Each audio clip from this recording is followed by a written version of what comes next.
específico com relação ao atendimento da criança. O que regulava o Brasil nesse momento ainda eram as leis filipinas, leis portuguesas, e nós já tínhamos aí o Código Criminal.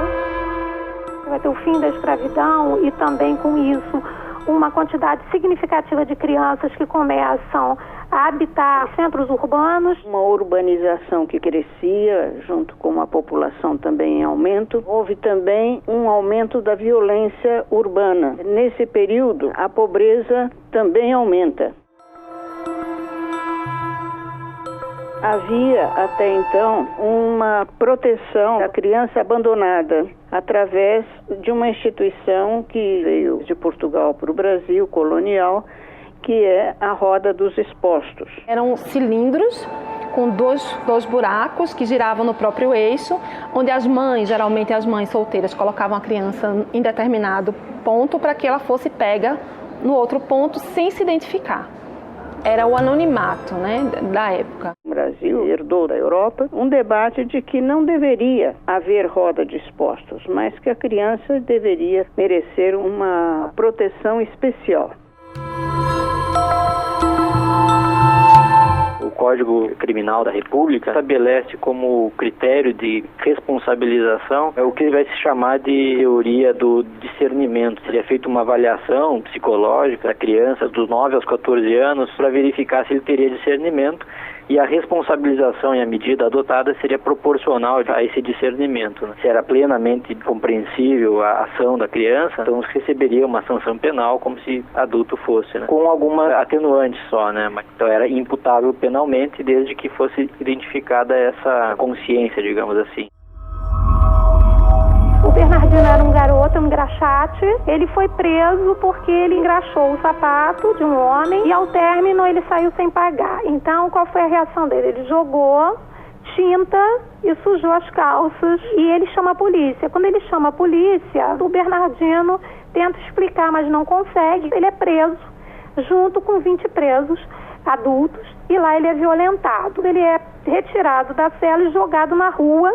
É quando ele foi levado para o hospital e lá ele narra essa história para o jornalista. Esse caso ele foi muito emblemático porque ele vai mobilizar uma série de discussões no sentido de mostrar a necessidade de espaços específicos para essas crianças, que era impensável você ter uma criança que fosse retirada da rua e levada para uma prisão comum. Casos como o dele permitiram demonstrar a situação que vivia essa infância, em particular quando essas crianças eram levadas para as prisões.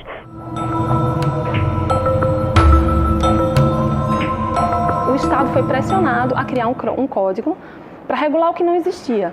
Então esse código, o interessante dele é isso, ele vem regular tudo. Ele traz direito civil, ele traz direito de proteção assemelhado ao penal, assemelhado ao que existe hoje, mas não é propriamente penal.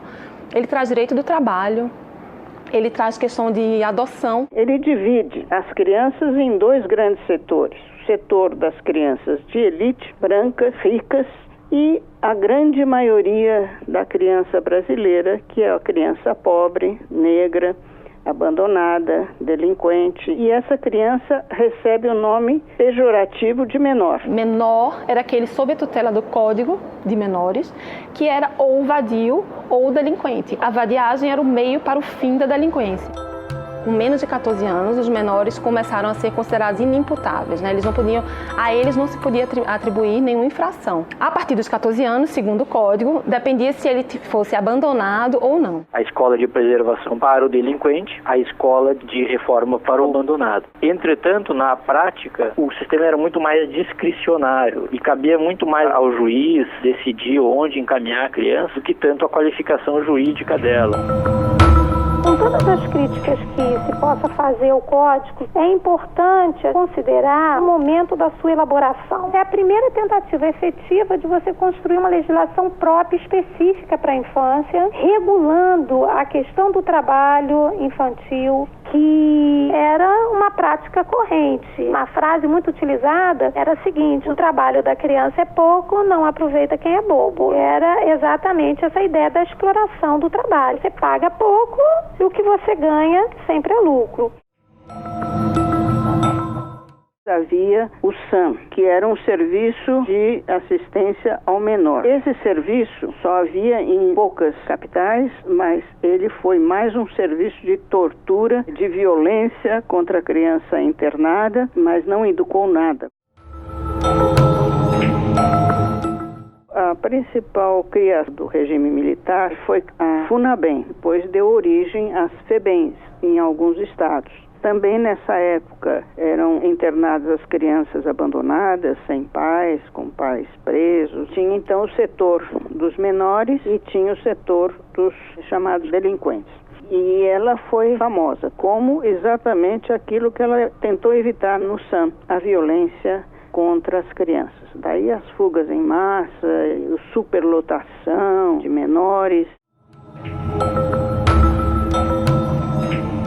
Houve uma reviravolta em 1990 com a criação do ECA e foi considerado uma revolução, um código aperfeiçoadíssimo do direito nacional brasileiro, mas na verdade o Estatuto da Criança e do Adolescente é quase uma cópia da Convenção Internacional dos Direitos da Criança e da Declaração Universal dos Direitos da Criança de 1979.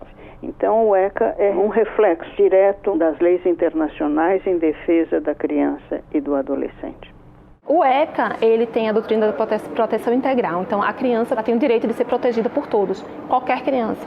Não importa a classe que ela tenha, não importa se ela já praticou algum ato infracional, ela ainda assim está sob a tutela do ECA para ser protegida.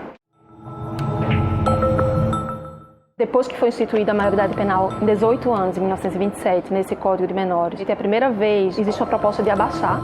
A proposta de emenda constitucional 171 na Câmara busca reduzir mesmo a maioridade penal para 16 anos.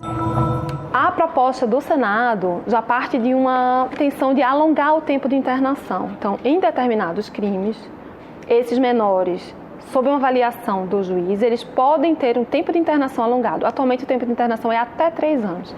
Pela proposta do Senado, vai até 8. É uma proposta baseada ainda na ressocialização do menor, ainda na crença de que o menor, sob a tutela do Estado, ele pode voltar à sociedade sem um antecedente criminal e sem ter dividido uma cela com criminosos, na verdade, adultos, né?